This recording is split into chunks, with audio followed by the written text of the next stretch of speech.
Todos los años, millones de personas mueren de hambre en este planeta. Y sin embargo, este planeta rico desborda riqueza. El orden del planeta es mortífero y absurdo.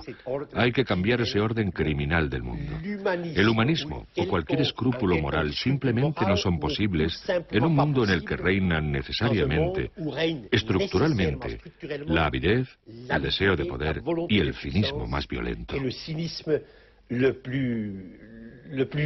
El derecho a la independencia, el derecho a la soberanía, es hoy por hoy un lujo de los países poderosos, de los países ricos. Cuando los países pobres ejercen el patriotismo, ese patriotismo se convierte en populismo, o peor todavía, en terrorismo, y constituye una amenaza para el mundo. Entonces nosotros no tenemos el derecho de defendernos, solo tenemos el derecho de aceptar lo que otros deciden por nosotros. Y esos otros son los que ejercen el gobierno mundial. Los verdaderos amos del mundo hoy en día, en primer lugar, son invisibles. No están sometidos a ningún control social, sindical, parlamentario. Son hombres en la sombra que detentan el gobierno del mundo. Detrás de los estados, detrás de las organizaciones internacionales, hay un gobierno oligárquico de muy poca gente. Muy poca gente, pero que cuenta con una potencia, una influencia, un control social sobre la humanidad, como jamás un papa, ni un emperador, ni rey alguno han tenido a lo largo de la historia de los hombres. Pero ¿quién es este asesino serial que mata todo lo que toca? Habría que meterlo preso, se me ocurre, pero ocurre que no se puede meter preso a este asesino serial porque él tiene las llaves de todas las cárceles y porque es un sistema universal de poder que ha convertido al mundo en un manicomio y en un matadero.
La miseria más extrema se hace visible en distintos escenarios del planeta, como este basurero del que se alimentan 500 familias desheredadas en Honduras.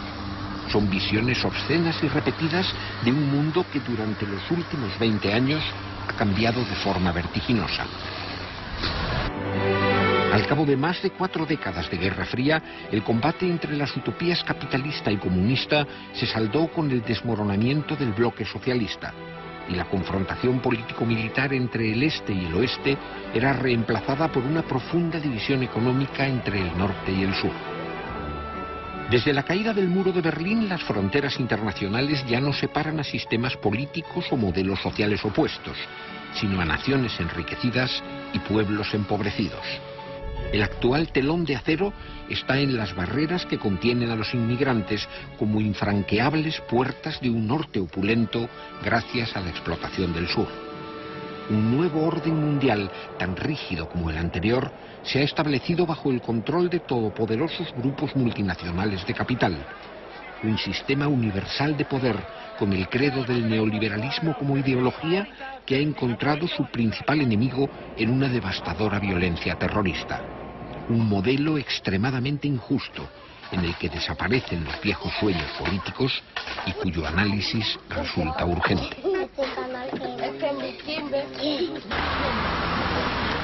Jan Ziegler es una de las mentes más lúcidas de la izquierda europea. Profesor de sociología en las universidades de la Sorbona y Ginebra, sus ensayos políticos le han dado prestigio mundial. Desde hace años, sus análisis radicales resuenan en el seno de la Segunda Internacional y sus informes como relator de Naciones Unidas constituyen inapelables actas de acusación sobre la injusta distribución de la riqueza.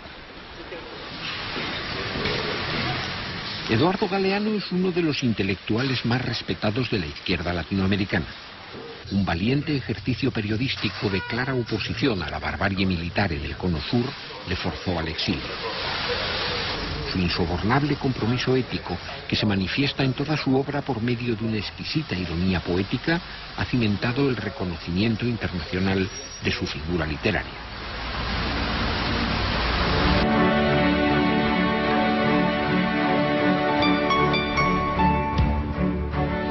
Las voces críticas de Galeano y Ziegler se cruzan para desnudar y retratar el implacable sistema de poder que parece consolidarse en los comienzos del siglo XXI. Y a sus juicios se suman los de otras personalidades, como el dirigente campesino colombiano Héctor Mondragón, los misioneros españoles en África José Collado y Ángelo Laran, el jurista norteamericano William Woodman, la exministra de Cultura de Malí, Aminata Traoré, el juez español Baltasar Garzón o el escritor argentino Ernesto Sábato, en el intento común de examinar el nuevo orden del mundo.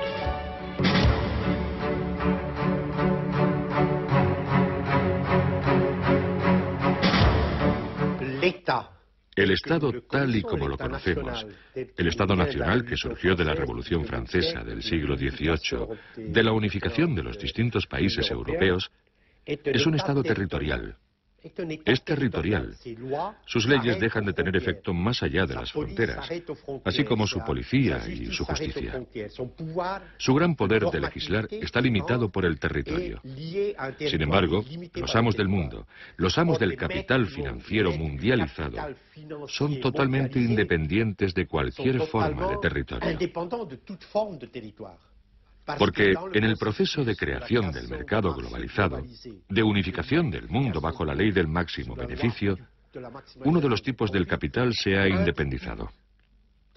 Es el capital financiero, el capital virtual, el capital líquido, el capital móvil que se hace visible y toma cuerpo en las bolsas, y que domina al capital comercial, al capital industrial, al capital social en todas sus formas.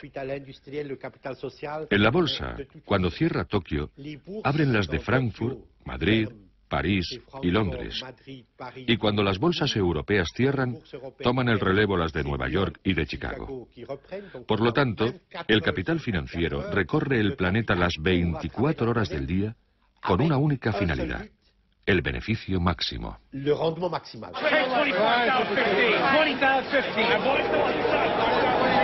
En Estados Unidos vemos que los mismos ejecutivos que son de las mesas de directores del grupo Citibank, que son la Chevron, que es la Monsanto, que pertenece a ese mismo grupo, que es la General Dynamics, que es la de Roosevelt, que es la Halliburton, que es la del vicepresidente Cheney, es decir, los mismos que han sido presidentes, gerentes o miembros de las mesas de directores son hoy el staff del gobierno de los Estados Unidos. Es decir, que ya no podemos hablar de un gobierno en la sombra de estos grupos, sino podemos decir que mediante el gobierno de Estados Unidos estos grupos han empezado a ejercer directamente el poder, y que los que sí son entes meramente subordinados son la mayoría de los gobiernos del mundo, que dependen de ellos.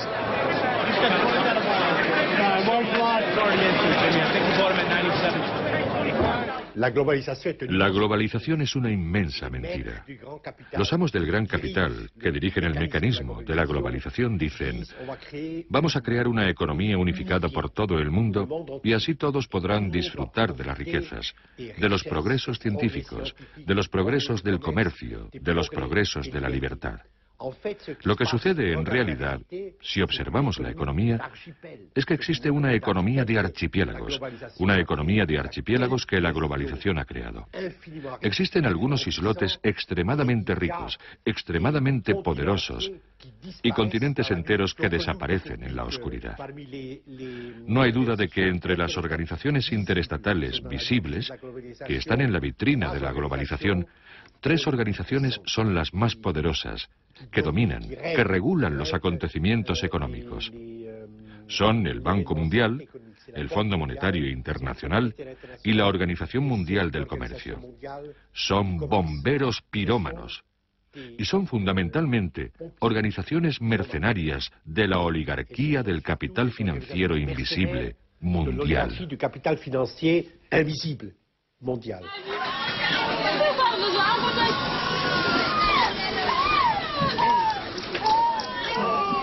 La política del Fondo Monetario Internacional como la del Banco Mundial yo no la veo clara por ningún sitio porque no se ven los beneficios. Yo aquí en 30 y tantos años pues veo que la pobreza va aumentando. Los ricos del país cada vez son más ricos, pero los pobres son cada vez más pobres. La agricultura va para abajo, la ganadería va para abajo, todo va para abajo.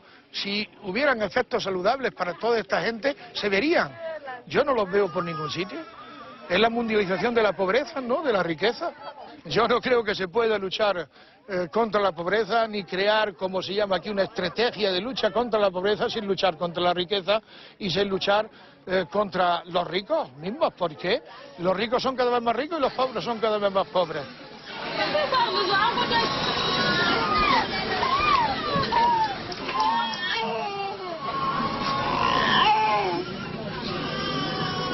El Fondo Monetario lo manejan 5 países, y sobre todo uno, que es el que tiene derecho de veto, pero digamos 5. El Banco Mundial es un poquito más democrático, lo manejan 8 países.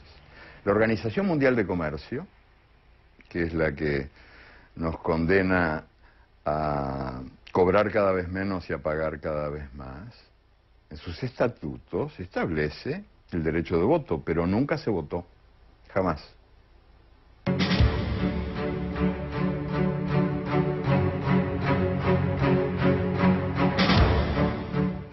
El capitalismo de hoy en día, tal y como se ha desarrollado a lo largo del planeta, como el mercado mundial unificado como instancia única, con esa mano invisible que decide quién muere y quién vive en este planeta, es en realidad un killer capitalismus, un término alemán que los economistas marxistas alemanes inventaron.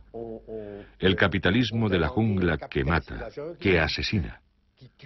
Podría utilizar multitud de ejemplos y escojo el hambre. Todos los días en este planeta, según la FAO, 100.000 personas mueren de hambre o a causa de sus consecuencias inmediatas. El año pasado, cada 5 segundos, un niño de menos de 10 años moría de hambre. Y el año pasado también, 856 millones de personas, una de cada 6, ha permanecido malnutrida de forma grave y permanente. Las cifras indican que la pirámide de mártires aumenta. Y todo esto sucede en un planeta que, según la FAO, podría alimentar en condiciones normales, con 2.700 calorías por día para un adulto normal, a 12.000 millones de seres humanos. Y somos 6.000 millones. Es decir, a casi el doble de la población actual. O sea que en esta matanza cotidiana del hambre no hay fatalidad alguna.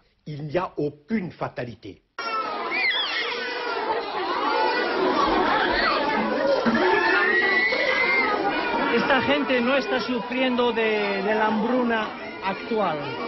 Están en una situación de hambruna crónica. Cuando estos niños llegan a esa situación ya ni comen. Esto clama al cielo.